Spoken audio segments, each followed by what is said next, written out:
The Kansas City Chiefs are moving across the state line into Kansas, and everyone is talking about it.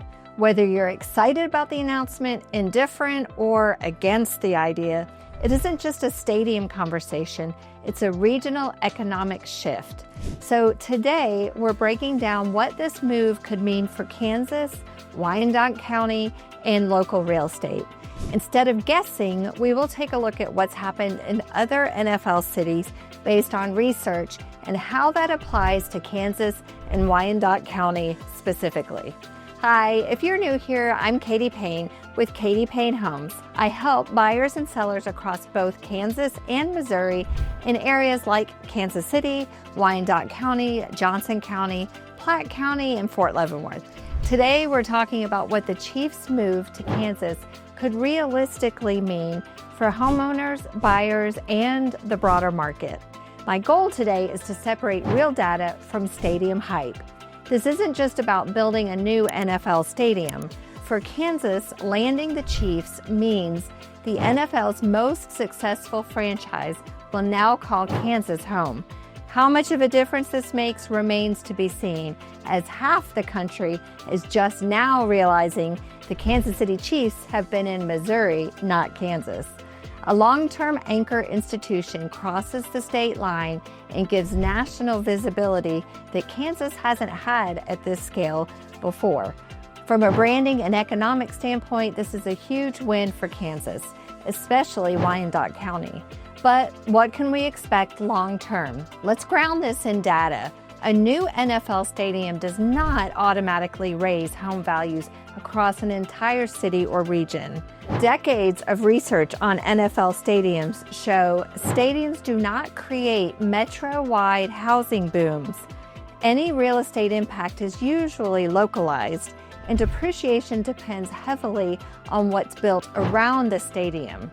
In other words, the stadium itself doesn't drive value. One of the most cited studies comes from Land Economics, looking at the FedEx Field in Maryland, home to the Commanders.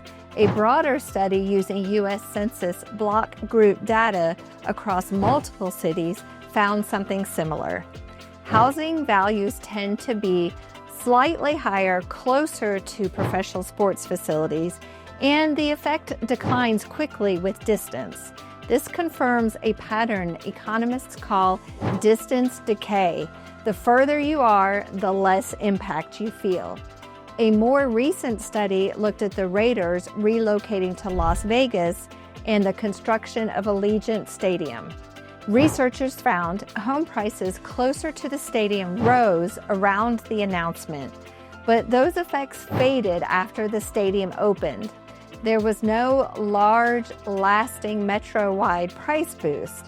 This shows how anticipation can temporarily move prices, but long-term value depends on fundamentals.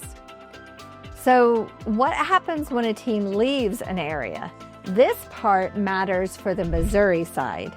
A published study on NFL franchise relocations, including the Rams leaving St. Louis, found that home values near the former stadium declined after the team left, especially when redevelopment did not immediately replace the NFL amenity. That doesn't mean collapse, but it does show that teams carry real, localized value. It will be interesting to watch what kind of impact the Royals will have on the current stadium location if they stay or move. So what does this mean for Kansas, Wyandotte County, and Olath? This is where Kansas is in a unique position. Kansas gains permanent ownership of the Chiefs' economic footprint, ticket sales, events, sponsorships, and long-term development. This isn't a temporary event, it's a generational asset. Kansas has historically used star bonds and large-scale developments to reposition Wyandotte County, and this fits that playbook. For Wyandotte County, this could be transformative if executed correctly. Wyandotte County has long needed major anchor development to drive reinvestment. A stadium paired with mixed-use development can attract retail, hospitality, residential projects, and infrastructure improvements.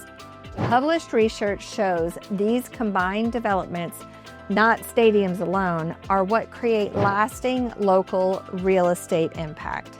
When stadiums are paired with entertainment districts, retail, hotels, and residential development, research shows better long-term stabilization and localized appreciation than stadium-only projects. We've already seen some powerhouse players move into the Legends area. The landscape is looking like it will be a big draw for the area. The Chiefs' planned headquarters and practice facility in Olath is another major piece of the puzzle.